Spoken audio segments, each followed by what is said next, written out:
Untuk mereka yang sedang duduk nyaman, enak di atas, perlu saya sampaikan perasaan saya dan juga perasaan banyak orang. Jakarta tengah bersedih, Indonesia sedang bersedih. Ini mewakili perasaan banyak orang dan saya rasakan. Rasa sedih saya tidak terbatas pada apa yang saya lihat di sosial media. Tapi hari ini saya sengaja pergi ke Jakarta, saya melewati berbagai jalan. Memang banyak jalan yang kosong, memang ada banyak jalan yang ditutup. Saya rapat, kemudian jam 11 saya diminta untuk segera pergi. Kenapa?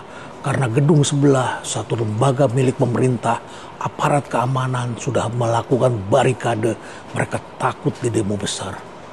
Tapi kenapa hanya takut? Kenapa hanya ingin memadamkan kebakaran? Hanya ingin memadamkan gerakan demonstrasi?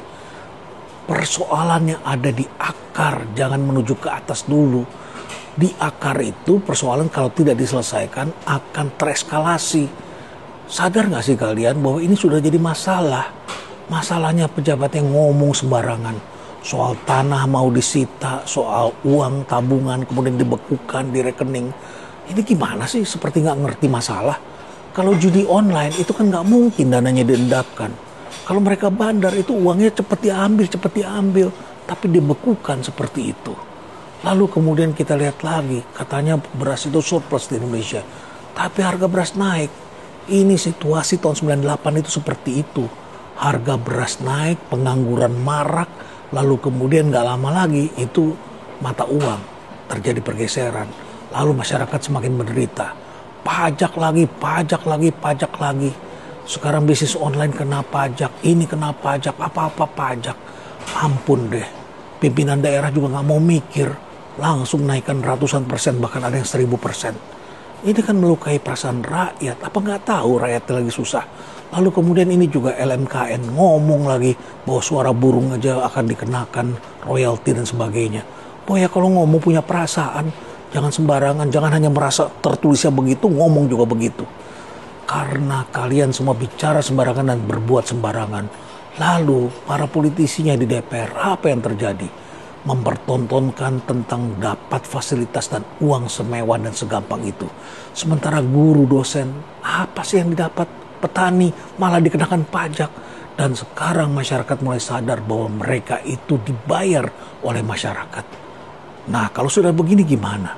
Kenapa nggak diselesaikan persoalan di akar? Nggak bisa hanya minta maaf. Driver ojol itu adalah rakyat, masyarakat biasa dan menyimpan satu kedukaan besar bagi keluarga mereka dan kita semua.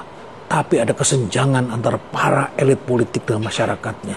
Para bupati, wali kota asik selfie, asik mempertontonkan drama-drama dan kemudian melupakan penderitaan yang dialami oleh masyarakatnya.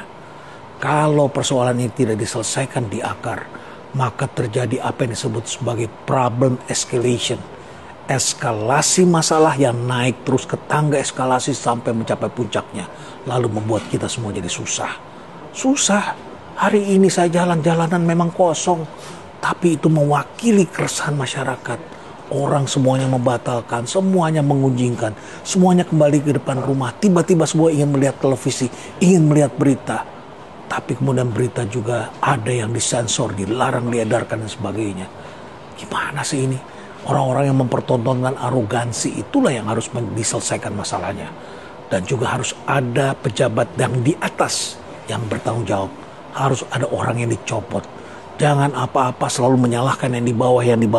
Yang di bawah ini adalah cerminan dari apa yang dilakukan oleh para atasan. Ayo dong bertanggung jawab. Jangan selalu kita menyalahkan orang-orang yang di bawah. Kalau kita tidak bisa selesaikan masalah di akarnya, ini akan merambat luas dan membuat kita susah. Saya hanya mewakili rasa sedih dan rasa sakit yang dialami oleh banyak orang di sekitar saya. Bagaimana perasaan Anda? Apa yang Anda rasakan? Stay relevant.